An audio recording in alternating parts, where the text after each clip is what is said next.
কথায় আছে যে দৃষ্টি অত্যন্ত কঠোর হয়, অত্যন্ত শক্তিশালীও হয়। কথায় আছে যে কারোর উপর যদি কুদৃষ্টি পড়ে তাহলে তার বিনাশ কেউ আটকাতে পারে না। এই যে কুদৃষ্টি, এর উপাচারও আমাদের কাছে রয়েছে। যখন আমরা বাড়ি নির্মাণ করি তখন একটা কালো মুখোশ লাগাই, যাকে রক্ষা কবচ মনে করা হয়, কুদৃষ্টি থেকে বাঁচার জন্য। যখনই কোনো বাচ্চা বাইরে যায় তখন তার মাথায় আমরা একটা কাজলের টিপ পরিয়ে দিই, কুদৃষ্টি থেকে বাঁচার জন্য। অর্থাৎ এই সংসারে কুদৃষ্টি থেকে বাঁচার উপাচার রয়েছে। উপাচার যদি কিছু না থেকে থাকে তাহলে তা হলো দৃষ্টিভঙ্গির। যদি আপনার দৃষ্টিভঙ্গি অনুচিত হয় তাহলে আপনার পতন কেউ আটকাতে পারবে না। না পারবে কালো মুখোশ, না কালো টিপ, না স্বয়ং ঈশ্বর। সেই জন্য নিজের দৃষ্টিভঙ্গি শুভ করে তুলুন, সবকিছু শুভই হবে। আসুন আমার সাথে ভালোবেসে বলুন, রাধা রাধা। আমাদের জীবনে অত্যন্ত গুরুত্বপূর্ণ একটা আশা বসবাস করে, বিশ্বাসের রূপে। বিশ্বাস যা আমরা ঈশ্বরের ওপর করি, ভাগ্য প্রারব্ধের ওপর করি, নিয়তির ওপর করি। যখনই ভালো কিছু হয় আমরা বলি এ হলো ঈশ্বরের দয়া, যখন খারাপ কিছু হয় আমরা বলি এ হলো ঈশ্বরের মায়া।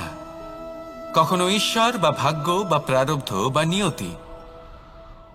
আপনি নিজে কোথায় তা কখনো ভেবেছেন? আপনি বিশ্বাস করছেন ঈশ্বরের উপর, প্রারব্ধের উপর, কখনো নিজের উপর করেছেন? আমি আপনাকে একটা সহজ কথা বলি, যদি আপনি ঈশ্বরের উপর বিশ্বাস রাখেন, শুধুই ঈশ্বরের উপর বিশ্বাস, তাহলে আপনি সেটাই পাবেন যেটা আপনার ভাগ্যে লেখা রয়েছে। কিন্তু যদি আপনি নিজের উপর বিশ্বাস রাখেন, আত্মবিশ্বাস রাখতে শেখেন, তাহলে ঈশ্বর আর নিয়তি দুজনে মিলে আপনার ভাগ্যে সেটাই লিখবে যা আপনি চাইছেন। তাই মনে রাখবেন, সাফল্যের পথ হলো এই বিশ্বাস। নিজের আত্মবিশ্বাসকে ধরে রাখতে শিখুন, দেখবেন আত্মা প্রসন্নতায় ভরে উঠবে। তাহলে আসুন এই প্রসন্ন ভাব নিয়েই বলুন, রাধা রাধা। সময় একটু একটু করে কেটে যায়, একটু একটু করে নিকটে আসে। খুব অদ্ভুত ব্যাপার। এই সময় প্রতিকূল হলেও একটু একটু করে কেটে যায়। এই সময় যদি ভালো হয় তাহলে একটু একটু করে নিকটে আসে। অনুচিত তখনই হয় যখন আমরা নিজেদের অসফলতার জন্য সময়কে দোষ দিই, কিন্তু আসলে তেমনটা হয় না। আপনার পরিশ্রম আর প্রয়াস দ্বারাই আপনি সাফল্য লাভ করবেন, সময়ের দ্বারা নয়।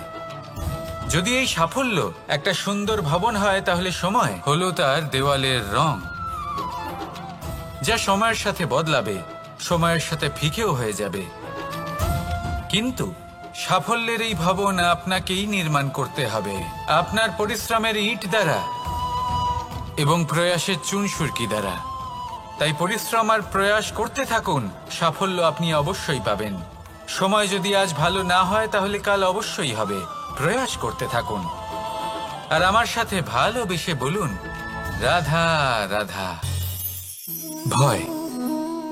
জীবনে আমরা কোন কোন বিষয়ে ভয় পাই? কোনো মানুষকে হারানোর ভয়, কোনো মানুষ কোনো সম্পর্ককে হারানোর ভয়, অর্থহানির ভয়, সময়হানির ভয়। এবার বিষয়টা হলো, এই ভয় কখনো আমাদের কোনো লাভ করে না। এটা সবসময় আমাদের পিছনে ঠেলে আর নিচু স্তরে নামিয়ে দেয়, কখনোই আমাদের উত্থানের কারণ হয় না। তাই জীবনে যদি কোনো ভয়ের কারণ থাকতেই হয় তা শুধুই এটা, যে মানুষের কথা ভাবতে ভাবতে সম্পর্কগুলিকে হারানোর ভয়, মানুষকে হারানোর ভয়, সবার মন রাখতে রাখতে আপনি যেন নিজেকে, নিজের ভাবনা চিন্তাকে না হারিয়ে ফেলেন। যদি এরকম হয়, যদি সকলের মন রাখতে রাখতে আপনি নিজেই নিজেকে হারিয়ে ফেলেন, নিজের ভাবনা, নিজের লক্ষ্য, নিজের মন্তব্যকে হারিয়ে ফেলেন, তাহলে সংসারে যতই যাই হয়ে যাক না কেন প্রসন্নতা লাভ করবেন না। তাই রক্ষা তাকেই করুন যে আপনাকে রক্ষা করে, আপনার মানসিকতা, আপনার ব্যক্তিত্ব, আপনার লক্ষ্যকে রক্ষা করে। আর যদি কোনো বিষয় ভীত হতে হয়, তবে আপনি যেন নিজের উদ্দেশ্যের থেকে দূরে না চলে যান। তাহলে আসুন আর আমার সাথে ভালোবেসে বলুন, রাধা রাধা। জীবনে এমন কি আছে যা আপনাকে অজান্তে শিখরে পৌঁছে দিতে পারে বা আপনার পতনও ঘটাতে পারে? সঙ্গতি। যদি আপনি কোনো শ্রেষ্ঠ ব্যক্তির সঙ্গ লাভ করেন, তাহলে তার শুভ চিন্তা, তার গুণ, তার স্বভাব আপনার মধ্যে চলে আসবে। আপনি আরো শ্রেষ্ঠ হয়ে উঠবেন। আবার সেখানেই যদি আপনি কোনো দুষ্ট ব্যক্তির সঙ্গতি লাভ করেন, কোনো খারাপ মানুষের সঙ্গতি লাভ করেন, তাহলে আপনার শুভ চিন্তা, আপনার গুণ, তা যে কখন আপনার থেকে কেড়ে নেওয়া হবে সেটা আপনি জানতেও পারবেন না। দেখুন, এই সঙ্গতি হলো অত্যন্ত গুরুত্বপূর্ণ। এই সঙ্গতি আপনার নিয়তি নির্ধারণ করে। আপনাকে উদাহরণ দিলে, বৃষ্টির ফোঁটাকে দেখুন। যদি কোনো ফোঁটা গাছের পাতায় এসে পড়ে, তাহলে তা জীবন দান করতে পারে। যদি এমন কোনো ফোঁটা সাপের মুখে এসে পড়ে, তাহলে তা বিষে পরিণত হয়। যেমন সঙ্গ, তেমন নিয়তি। এবার দুর্ভাগ্যের বিষয় হলো এটাই যে বর্ষার ফোঁটা নির্ধারণ করতে পারে না সে কোথায় পড়তে চায়। তার নির্বাচনের ক্ষমতা নেই। কিন্তু আপনি, আপনার কাছে তো বিবেক আছে, আপনি ভাবতে পারেন, চিন্তা করতে পারেন। তাহলে আপনি ভাবুন, আপনি কি এমন সঙ্গ চান যা শ্রেষ্ঠ, নাকি এমন সঙ্গ চান যা অশুভ? নির্বাচন আপনারই।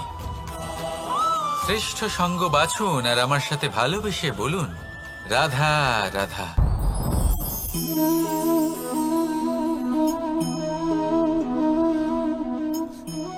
মুক্ত। এই মুক্তই সবাইকে মোহিত করে দেয়, নিজের দিকে আকর্ষিত করে। অত্যন্ত সুন্দর, গোল, শুভ্র। মুক্ত দ্বারা নির্মিত আভূষণ, তা হয়তো সে মুকুটই হোক বা কোনো স্ত্রীর অলংকার, তাকে আরো সুন্দর করে তোলে, তাকে আরো সুন্দর দেখতে লাগে। এবার এই মুক্তকে এত সুন্দর দেখার জন্য কত কষ্ট সহ্য করতে হয় তা কি কখনো আপনি ভেবেছেন? এই মুক্ত ঝিনুক থেকে বের করা হয়। ঝিনুক, যা কিনা সমুদ্রের তলদেশে থাকে। ওকে কত কষ্ট সহ্য করতে হয়, জলের চাপ সহ্য করতে হয়, সমুদ্রের স্রোত সহ্য করতে হয়। এই ঝিনুককে এত কষ্ট সহ্য করতে হয়, এই মুক্তকে এত কষ্ট সহ্য করতে হয়, তারপরে এর রূপ এত সুন্দর হয়। যদি আপনিও আপনার পরিশ্রমের সৌন্দর্য, নিজের পরাক্রমের সৌন্দর্য এই সংসারে প্রকাশিত করতে চান, তাহলে আপনাকেও কষ্ট সহ্য করতেই হবে। তাই জীবনে যখনই সংকট আসবে, বিপদ আসবে, সমস্যা আসবে, তখন একে সুযোগ হিসেবে গ্রহণ করুন। কারণ এই বিপদের সাথেই লড়াই করে আপনি মুক্তর মতোই পরিশুদ্ধ হয়ে উঠবেন। তাহলে আসুন আর আমার সাথে ভালোবেসে বলুন, রাধা রাধা। আপনি কি জানেন আপনার জীবনে আপনার আসল জীবনসাথী কে হন? মাতা পিতা, ভাই বোন, স্বামী স্ত্রী? না, আপনার আসল জীবনসাথী হলো আপনার শরীর। সেই শরীর যার দিকে আপনি কখনো নজরই দেন না, ঠিক কি না? এবার যে মানুষ এই রহস্য বুঝতে পারেন, তার জীবন এমনি শুভ হয়ে যায়। আপনি নিজেই দেখুন না, সে সংসারের মঙ্গলই করা হোক বা সত্যের রক্ষা করা হোক, তা সে শত্রুর সাথে যুদ্ধ করা হোক বা মিত্রকে রক্ষা করা হোক, এই শরীরই তো কাজে আসে। তপস্যাতে, বলিদানে, পরিশ্রমে এই শরীরই হলো আধার, ঠিক কিনা? তাই আমাদের কর্তব্য হলো যে আমরা যেন নিজের শরীরের যত্ন নিই। আমরা কি খাই, আমাদের কি খাওয়া উচিত, এটা যেন বুঝি। কোনটা সুপাচ্য আর কোনটা নয়, এটা যেন বুঝি। কারণ যেমন হবে অন্ন, মনও তেমনই হবে। যত ভালো অন্ন, তত ভালো মন। আর সুস্থ শরীর হলো সুস্থ মনের আধার, এ কথা অবশ্যই মনে রাখবেন। আর যদি মন সুস্থ থাকে, তাহলে সকল শুভ উদ্দেশ্য পূর্ণ হবে। তাহলে আসুন আর আমার সাথে ভালোবেসে বলুন, রাধা রাধা। কথায় আছে যে জীবনের আধার হলো সম্পর্ক, প্রসন্নতারও এবং ঈশ্বরের সাথে দেখা পাওয়ারও। এবার এই সম্পর্কের আধার আসলে কি? সেবা? না। বোঝাপড়া? না। অপেক্ষা? না। এই সম্পর্কের আধার হল বিশ্বাস। যদি বিশ্বাস ভেঙে যায় তাহলে জেনে রাখবেন যে সম্পর্করূপী এই ভবন এর ভিতই ভেঙে গেল। আর যদি ভিত ভেঙে যায় তাহলে সেখানে অন্য কোনো ভবন নির্মাণ সম্ভব নয়, সম্ভবই নয়। এই সমস্ত সম্পর্কের বিশ্ব বিশ্বাসে বসবাস করে। এই বিশ্বাস হলো অত্যন্ত গুরুত্বপূর্ণ। এই বিশ্বাসের জোরেই আমি আর রাধা কোনো সাংসারিক বন্ধনে আবদ্ধ না হয়েও এক অত্যন্ত দৈব অলৌকিক বন্ধনে আবদ্ধ। এই হলো বিশ্বাস যার দ্বারা 11 অক্ষৌহিনী সেনার সামনে অর্জুন দাঁড়িয়েছিল এবং জয়ী হয়েছিল। এই বিশ্বাস হলো অত্যন্ত গুরুত্বপূর্ণ, তাই বিশ্বাস করতে শিখুন, বিশ্বাস দিতে শিখুন, বিশ্বাস পালন করতে শিখুন, আর আমার সাথে ভালোবেসে বলুন, রাধা রাধা। এই সংসার অত্যন্ত বিচিত্র এক স্থান। এ সত্য খুঁজতে থাকে, আর সত্য খুঁজে পেলেই তা প্রমাণ করতে চায়। সে চায় তার প্রমাণ পেতে, সাক্ষী পেতে চায়। সেক্ষেত্রে আমাকে বলুন যে সত্য কি করতে পারে? সেই ব্যক্তি যে সত্যকে ধরে আছে সে কি করবে? কিছুই নয়। কিছু করার প্রয়োজনই নেই, শুধু তাতে টিকে থাকতে হবে। সেই হিমালয়ের মতো যা আজ পর্যন্ত টিকে রয়েছে। যদি আপনি সত্যবাদী হন তাহলে আপনার কিচ্ছু প্রমাণ করার কোনো প্রয়োজন নেই। যদি প্রয়োজন থাকে তাহলে সত্যের সাথে টিকে থাকার। এই সময় নিজে সাক্ষী হবে, নিজে প্রমাণ দেবে। এই নিয়তি স্বয়ং প্রমাণিত করবে যে আপনি সত্যবাদী ছিলেন, আপনি সত্যের পথে ছিলেন। তাহলে আসুন আর আমার সাথে ভালোবেসে বলুন, রাধা রাধা। ঈশ্বর আমাদের হাত প্রদান করেছেন। হাত যা জড়ো করা হয় প্রণাম করার জন্য, ঊর্ধ্বগামী হয় প্রার্থনার জন্য। এই হাত যার দ্বারা আমরা খাবার খাই, ফসল উৎপাদন করি। কিন্তু এই হাতের দ্বারা সবথেকে শ্রেষ্ঠ কাজ কি হতে পারে? সেবা। আগে হ্যাঁ, সেই হাত যা সামনে এগিয়ে আসে সেবা করার জন্য, যে সেবা করে তাদের যারা দুঃখে থাকেন, নিরাশ হয়ে থাকেন, যারা সেবা করেন তাদের যারা কিনা দরিদ্র। সেই হাত হলো সব থেকে অধিক মহান।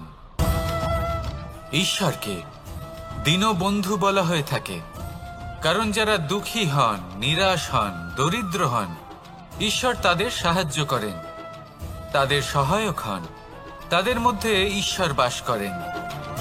তাই আপনারা যদি এটাই করেন, যারা দুঃখে আছেন, নিরাশ হয়ে আছেন, যাদের সাহায্যের প্রয়োজন রয়েছে, যদি আপনি তাদের সাহায্য করেন, তাহলে আপনি এমন এক চৈতন্য লাভ করবেন যে আপনি তৃপ্ত হয়ে উঠবেন। তাহলে সবার সেবা করুন আর আমার সাথে ভালোবেসে বলুন, রাধা রাধা। আজ আমার কাছে একটা হাতুড়ি রয়েছে। অত্যন্ত শক্তিশালী হলো এই হাতুড়ি। এই হাতুড়ি দিয়ে প্রহার করে একটা গরম লোহাকে আপনি সুন্দর অস্ত্রে পরিণত করতে পারবেন।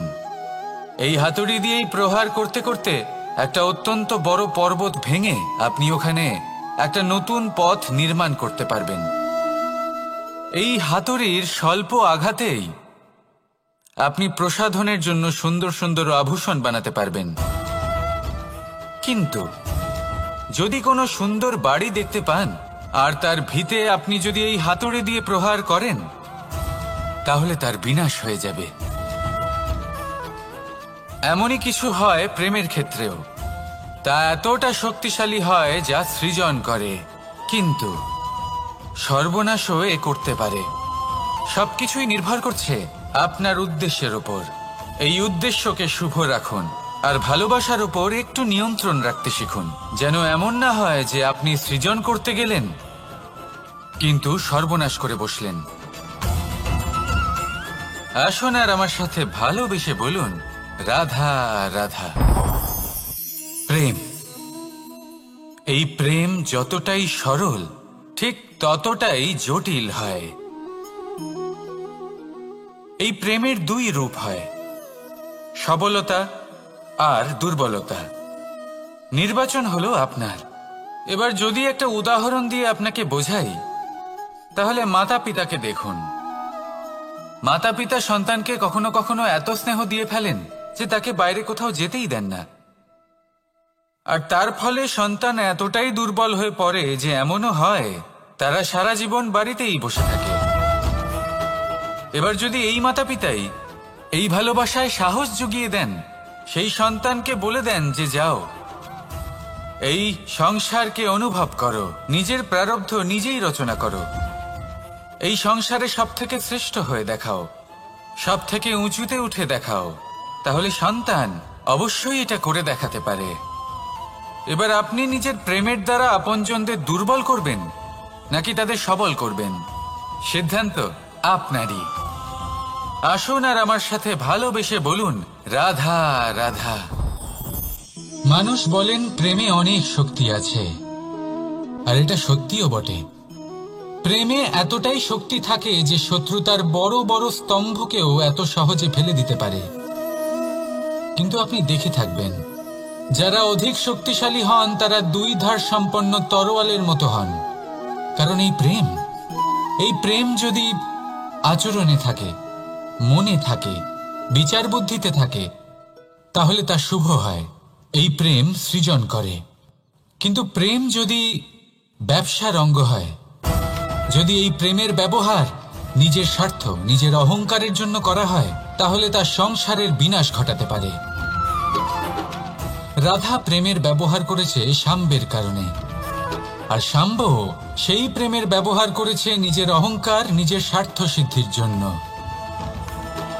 শেষ পর্যন্ত ক্ষতি শাম্বের হলো না, হলো প্রেমের। তাই মনের মধ্যে প্রেম ভাব অবশ্যই রাখুন, নিজের আচরণেও প্রেম ভাব বজায় রাখুন, কিন্তু সতর্কও থাকবেন আপনার এই প্রেম, একে নিয়ে কেউ ব্যবসা না করে ফেলেন। আসুন আর এই ভালোবাসার সাথেই বলুন, রাধা রাধা। সত্য, এই সত্য আসলে কি? কেউ বলবেন যা অসত্য নয় তাই হলো সত্য, কেউ বলবেন সেটা যার ভিত্তিতে আমরা বেঁচে আছি তাই হলো সত্য। কিন্তু সত্য আসলে কি? তার থেকেও বেশি গুরুত্বপূর্ণ হলো এটা বুঝতে পারা যে সত্যের ব্যবহার কিভাবে করা উচিত। যদি আপনার কাছে সত্য থাকে বা আপনি সত্য জেনে থাকেন আর আপনি তার ব্যবহার করেন, সদ্ব্যবহার করেন সংসারের জন্য, তাহলে আপনি এই সমস্ত সংসারের অনেক ঊর্ধ্বে চলে যাবেন। কিন্তু যদি আপনি সত্য জানেন আর তার দুর্ব্যবহার করেন, তাহলে আপনি সমস্ত সংসারের পক্ষে ক্ষতিকারক হয়ে উঠতে পারেন। তাই মনে রাখবেন, সত্য যতটাই কোমল, অর্ধ সত্য হলো ততটাই কঠোর। এই অর্ধ সত্য সমস্ত সংসারের বিনাশ ঘটাতে পারে। সেই জন্য জীবনে সত্যের বিষয়ে সম্পূর্ণ সত্য জানতে শিখুন, এ হলো অত্যন্ত গুরুত্বপূর্ণ।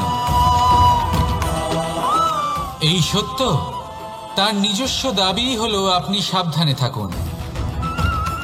তাহলে আসুন আর আমার সাথে ভালোবেসে বলুন, রাধা রাধা।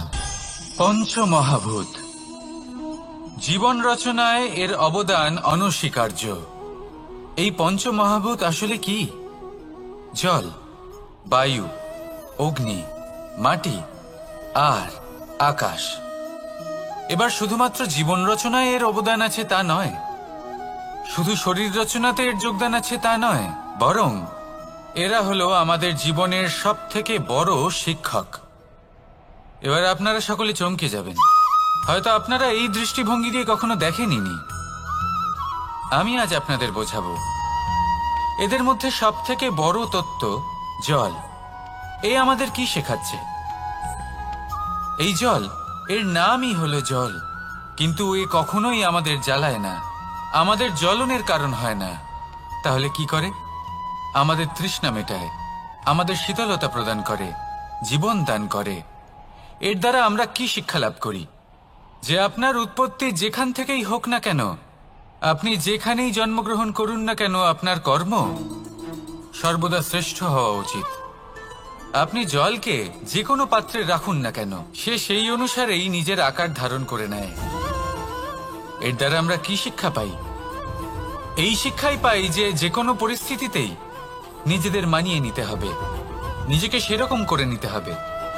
যে দেশেই থাকি না কেন, যে স্থানেই থাকি না কেন, যে পরিস্থিতিতেই থাকি না কেন, যে ব্যক্তির সাথেই থাকি না কেন, আমাদের সুখময় হয়ে জীবন অতিবাহিত করা উচিত। দেখুন, আমাদের কত বড় একটা শিক্ষা দিল এই জল, যা আমরা কোনোদিন দেখতেই পাইনি। নিজেকে জলের মতোই করে তুলুন। সুখের ধারায় স্বাচ্ছন্দ্যে প্রবাহমান হতে থাকবেন আপনি। নিজের আকারকে ভেঙে ফেলুন, নিজের সীমা লঙ্ঘন করুন। আপনি অবশ্যই একদিন মহানুভবতা অনুভব করবেন। তাহলে আসুন আর আমার সাথে ভালোবেসে বলুন, রাধা রাধা। জীবনের পঞ্চমহাভূতের দ্বিতীয় তত্ত্ব হল মাটি, ভূমি, ধরা, যে ধারণ করে, যা আমাদের সকলকে ধারণ করে, ভালো হোক বা মন্দ, নিজের কর্তব্য পালন করে। আর এটাই শিক্ষা আমাদের জন্য। আমাদেরকেও আমাদের সকল কর্তব্য পালন করতে হবে, তা সে আমাদের নিজেদের প্রতি হোক, আমাদের পরিবারের প্রতি হোক, সমাজের প্রতি হোক বা ঈশ্বরের প্রতি। এই শিক্ষা আমাদের মাটি দিয়ে থাকে। এ আমাদের পদতলে পিষ্ট হয়েও তার বদলে আমাদের বনস্পতি প্রদান করে। অগ্রসর হতে পদক্ষেপ নেওয়ার সময় আমরা পা দিয়েই ধরিত্রীকে পিছনে ঠেলি, কিন্তু এই মাটি আমাদের ঘৃণা করে না। সে আমাদের পরবর্তী পদক্ষেপের জন্য অপেক্ষা করে আর স্বাগত জানায়। আর হয়তো সেই জন্যই এই ধরাকে আমরা ধরিত্রী মাতা বলে থাকি। আর তাই এই পদবি, এই সম্মান, এই ভালোবাসা, এর আকার বা এর ভারের জন্য একে প্রদান করা হয় না, প্রদান করা হয় এর স্বভাবের কারণে। আপনিও যদি ধরিত্রীর মতো হতে পারেন, যদি আপনিও নিজের সকল কর্তব্য পালন করেন, বিশ্বাসের সাথে তা স্বীকার করে নিতে পারেন, যদি অন্য কারোর সাফল্যেও আপনি প্রসন্ন হতে শিখতে পারেন, যদি আপনি একটু কষ্ট সহ্য করে অন্য কাউকে প্রসন্নতা প্রদান বা অন্য কাউকে সেবা করতে পারেন, তাহলে আপনিও মাটির মতোই মহান হয়ে উঠতে পারবেন। তাহলে আসুন আর আমার সাথে ভালোবেসে বলুন, রাধা রাধা। জীবনের পঞ্চমহাভূতের মধ্যে একটা তত্ত্ব হল বায়ু। বায়ু যাকে কিনা দেখা যায় না, বরং তাকে কিন্তু আমরা অনুভব করতে পারি। আর একে সব থেকে বেশি অনুভব করতে পারি তখন যখন বায়ু কম থাকে। বায়ু যদি লুপ্ত হয়ে যায়, তাহলে তখনই আমরা বুঝতে পারি যে বায়ু তো নেই, এ তো সমস্যার ব্যাপার। এবার এই বায়ু দ্বারা আমরা কি শিক্ষা পাই? এই বায়ু আমাদের এই শিক্ষা দেয় যে আমাদের কখনোই অহংকার করা উচিত নয়। আমরা সকলেই কখনো না কখনো চাই যে আমাদের শ্রেষ্ঠতা, আমাদের যোগ্যতা, আমাদের মাহাত্ম্য এই সংসার বুঝতে পারুক। আর নিজের মাহাত্ম্য প্রমাণ করার জন্য শক্তি দেখানোর কোনো প্রয়োজন নেই। কারণ যখন কোনো ব্যক্তি, এই সমাজ, এই সংসার আপনাকে নিজের থেকে দূরে করে দেবে, আপনার থেকে দূরে চলে যাবে, তখন আপনার মাহাত্ম্য কি তার আভাস সে নিজে থেকেই অবশ্যই পেয়ে যাবে। আপনার কিছুই করার প্রয়োজন নেই। বায়ুর মতো হয়ে উঠুন। বায়ু যার কিনা কোনো ভার নেই, কিন্তু যখন সময় আসে, যখন সে তুফানের রূপ নেয়, তখন অত্যন্ত বড় বড় বিধ্বংসী কাজ সে করে ফেলে। আর তখন এর শক্তির কোনো তুলনাই হয় না। বায়ু যে নিজের সঞ্চালন দ্বারা পৃথিবীকে প্রাণ দেয়, নিজের পরিবহন দ্বারা এই মেঘ সৃষ্টি করে, এই ধরিত্রীর তৃষ্ণা নিবারণ করে। বায়ুর মতো যদি আপনি হয়ে উঠতে পারেন, তাহলে হালকা হয়ে যাবেন, ওপরে উঠতে পারবেন এই সংসার, এই ভৌতিকতা, এই মোহ মায়া থেকে। আর তখন আপনি বুঝতে পারবেন যে প্রেম কাকে বলে। তখন আপনি বুঝবেন যে দান করাই হলো জীবন। তাহলে আসুন আর আমার সাথে ভালোবেসে বলুন, রাধা রাধা। জীবনের পঞ্চমহাভূতের মধ্যে একটা তত্ত্ব হলো আকাশ। আকাশ যা কিনা নিরাকার, যার কোনো আকার নেই। আকাশ যা হলো অনন্ত। আর আমাদের সবসময় মনে হয় যে এই আকাশ আমাদের সাথে জড়িয়ে রয়েছে। কেন? এবার এই আকাশ আমাদের জন্য কি না করে। আকাশ আমাদের ওড়বার স্বাধীনতা দেয়। আকাশ মেঘকে ধারণ করে যাতে আমাদের তৃষ্ণা মিটতে পারে। এই আকাশ সূর্য এবং চন্দ্রকে তার যথাস্থান দেয় যাতে আমরা প্রকাশও পেতে পারি, আবার অন্ধকারও, যাতে আমাদের জীবনে সামঞ্জস্য বজায় থাকে। আকাশের থেকে অনেক কিছুই শেখার রয়েছে। যদি আমরাও আকাশের মতো হতে পারি, আমাদের আপনজনদের সেই স্বাধীনতা দিতে পারি যাতে তারা উড়তে পারেন, যাতে তারা নিজেদের স্বপ্ন পূরণ করতে পারেন, যার ফলে তারা নিজেরাই এই জীবনকে অনুভব করতে পারেন, নিজের পায়ে দাঁড়াতে পারেন, তাহলে ভাবুন আমাদের অস্তিত্ব কতটা বড় হয়ে যাবে। যদি আপনি আকাশের মতো হতে পারেন, তাহলে আপনিও আকাশের মতোই অনন্ত হয়ে উঠবেন। তাহলে আসুন আর আমার সাথে ভালোবেসে বলুন, রাধা রাধা। পঞ্চমহাতত্ত্ব, পঞ্চমহাভূত, এদের বিষয়ে আমি আপনাদের সবকিছুই বলে দিয়েছি। কেন? এরা আমাদের জীবনের সব থেকে বড় শিক্ষক। আর এদের থেকে আমরা কি শিক্ষা পাই? নিশ্চিত রূপে এই পঞ্চমহাতত্ত্ব আমাদের দেহের নির্মাণ করে, কিন্তু একটা ষষ্ঠ মহাতত্ত্ব রয়েছে, এমন এক তত্ত্ব যার না কোনো ভার আছে, না কোনো পরিমাণ আছে, কিন্তু তা হলো অত্যন্ত গুরুত্বপূর্ণ, ভাবনা।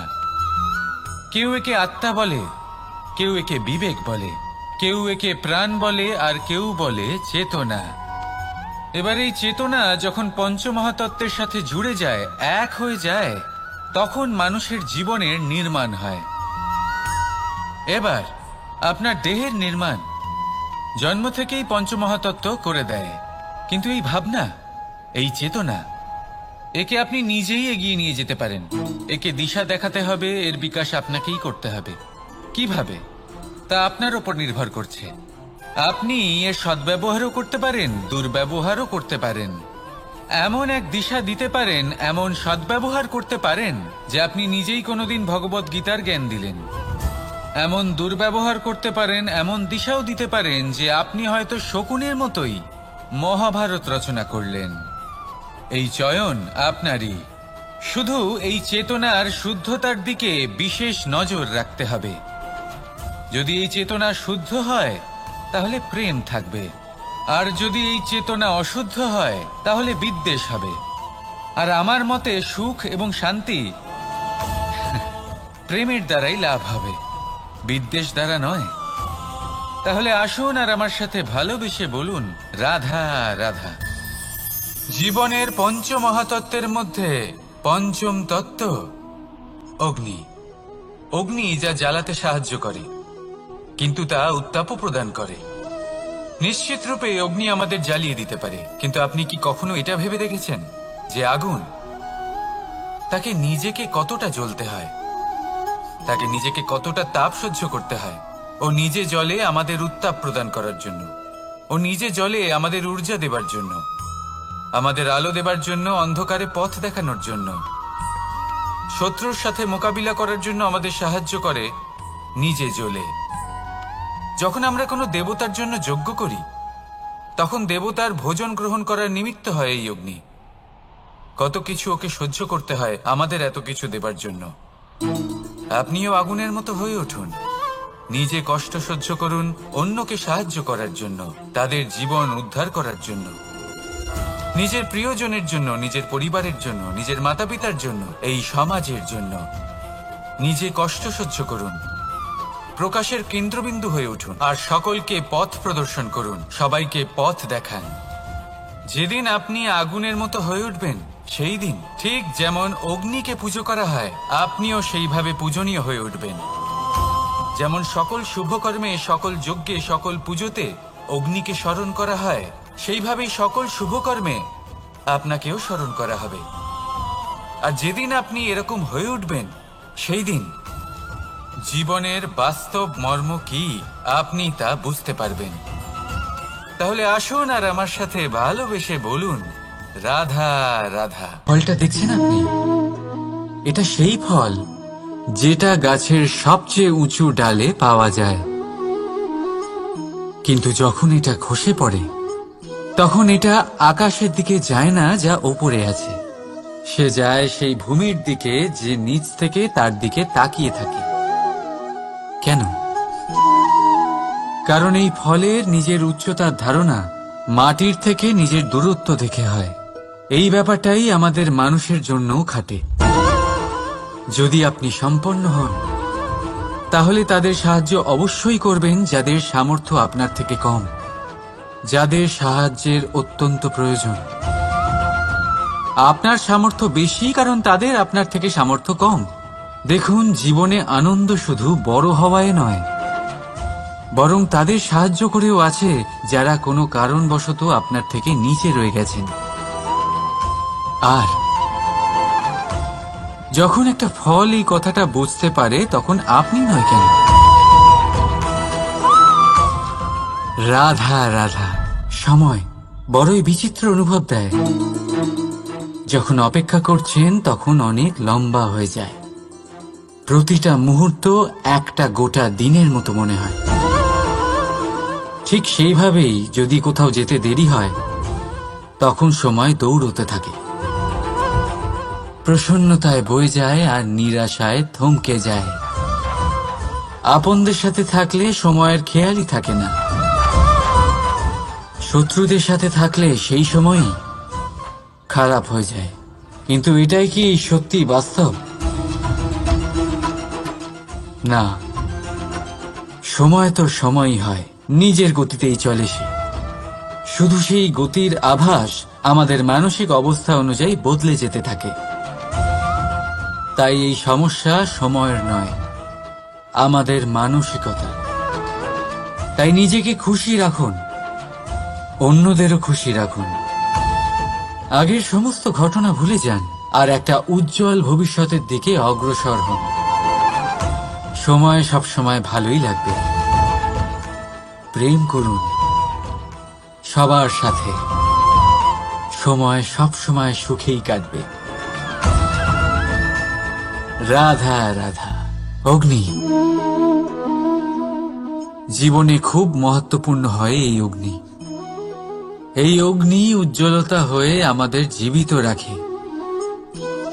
কিন্তু ভাবুন, যদি এই উজ্জ্বলতা ক্রোধের অগ্নি হয়ে দিকভ্রষ্ট হয়, তাহলে কি হবে? একটা ছোট পাতা দিয়ে শুরু করে গোটা বনকে ছারখার করে দিতে পারে। ঠিক সেরকমই মানুষের ক্রোধের আগুনও অন্যদের তো ভস্ম করেই, কিন্তু তার পূর্বে স্বয়ং নিজেকেই ভস্ম করে দেয়। তাহলে কি করা যায়? কি করে নিয়ন্ত্রণ করা যায় তাকে? উত্তর হলো, তাতে জল ঢেলে দিয়ে, জলের মতো বইতে দিন একে। ঠিক সেইভাবে যেমন সূর্য নিজের অগ্নিকে তেজ বানিয়ে আপনার কাছে পৌঁছে দেয়। এটাই পার্থক্য সূর্যের অগ্নি আর ক্রোধের অগ্নির মধ্যে। সূর্যের অগ্নি বিচ্ছুরিত হয়ে প্রতিফলিত হয়ে আসে, আর সেই জন্যই তাকে তেজ বলা হয়। অন্যদিকে আমাদের ক্রোধের আগুনের কোনো সীমাই থাকে না। তাহলে নিজের অন্তরের শক্তিকে ক্রোধের আগুন বানিয়ে জ্বালাতে চান, নাকি উজ্জ্বলতা বানিয়ে বিস্তারিত করতে চান? সিদ্ধান্ত আপনার। রাধা রাধা। এই সংসার অনেকটাই বড়, আর আমরা তার কাছে অত্যন্ত নগণ্য। এই সংসারে এমন অনেক মানুষ পাওয়া যায় যারা বোঝান যে এই সংসারটা কতটা বড়, কতটা অদ্ভুত, কতটা সুন্দর। আর এই সংসার রচনা করে পরমেশ্বর কত মহান এক কাজ করেছেন। কিন্তু আপনি এই জীবনে মাত্র কয়েকজন মানুষকেই পাবেন যারা আপনাকে এটা বলবেন যে এই সংসারে আপনি কতটা গুরুত্বপূর্ণ, আপনি কতটা অদ্ভুত। যদি আপনি তাদের সাথে থাকেন, তাহলে তারা নতুন কিছু সৃষ্টি করতে পারেন, এই সংসারকে আরো কতটা পবিত্র করতে পারেন। তাই এই সংসারকে গুরুত্ব না দিয়ে সেই মুষ্টিমেয় কিছু মানুষকে গুরুত্ব দিন, কারণ তারাই হলো আপনার আপনজন, আর তারাই আপনাকে সঠিক পথে চালিত করবে। মানুষকে তো বর্ষার স্রোতও বয়ে নিয়ে যেতে পারে, তাকে সাগরও ডুবিয়ে দিতে পারে, কিন্তু গঙ্গা জল সবচেয়ে বেশি শুদ্ধ, কারণ তার কয়েক ফোঁটা মানুষকে মুক্ত করে দেয়। রাধা রাধা। এ হলো একটা পাতলা সুতো। ভাবছি যদি এটা দিয়ে আমি পোশাক বানাই তাহলে নিজের জন্য কত সুন্দর একটা পোশাক বানাতে পারবো। কিন্তু যদি এটা আমি, চিন্তা করবেন না,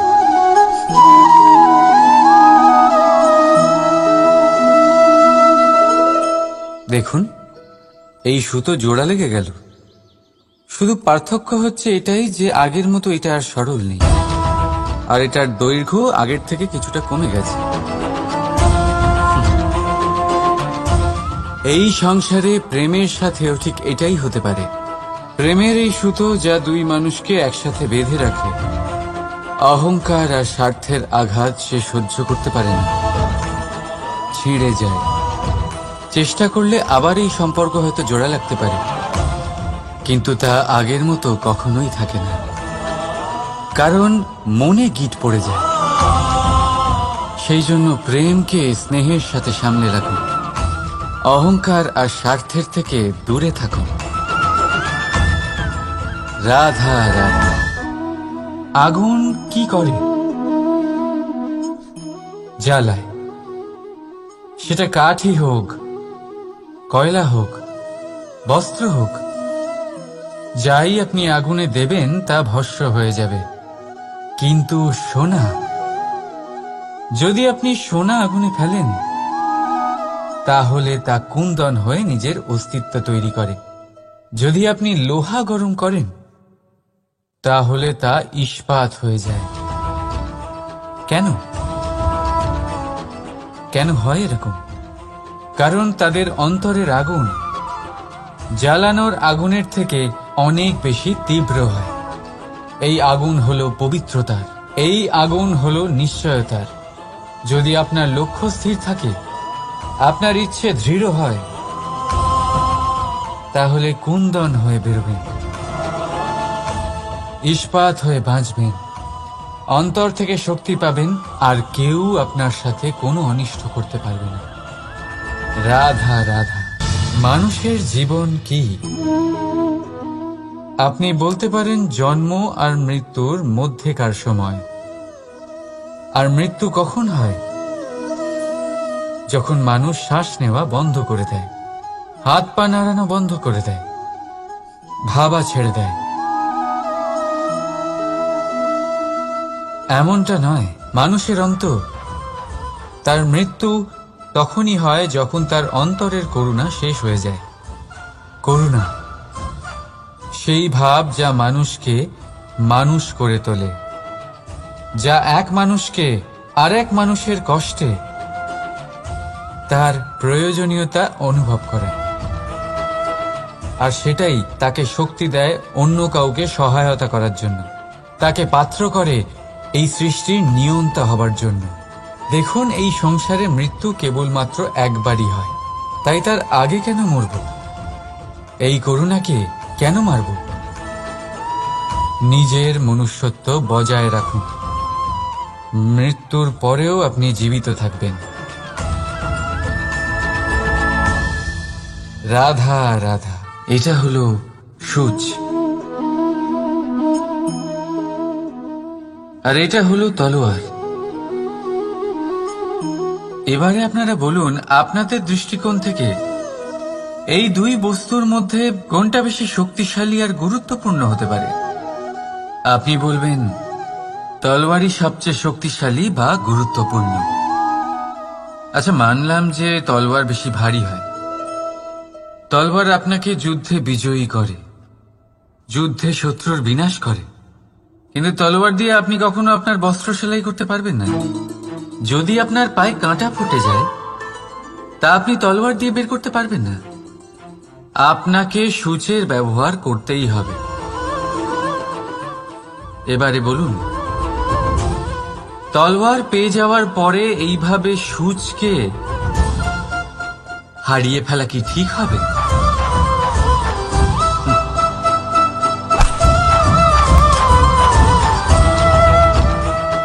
ঠিক সেইভাবেই জীবনে সম্পন্ন বন্ধু পাওয়ার পরেও আপনার সেই বন্ধুদের হারাবেন না যারা কম সম্পন্ন, দরিদ্র। কারণ তারা আপনার সাথে তখন ছিলেন যখন আপনি কিছুই ছিলেন না, আর জীবনে দরকার পড়লে তারাই আপনার কাজে আসবে, সম্পন্ন বন্ধু নয়। তাই যাকে ভালোবেসেছেন তার সাথে বন্ধুত্ব পালন করুন। চিত্ত আনন্দে জেগে উঠবে। রাধা রাধা।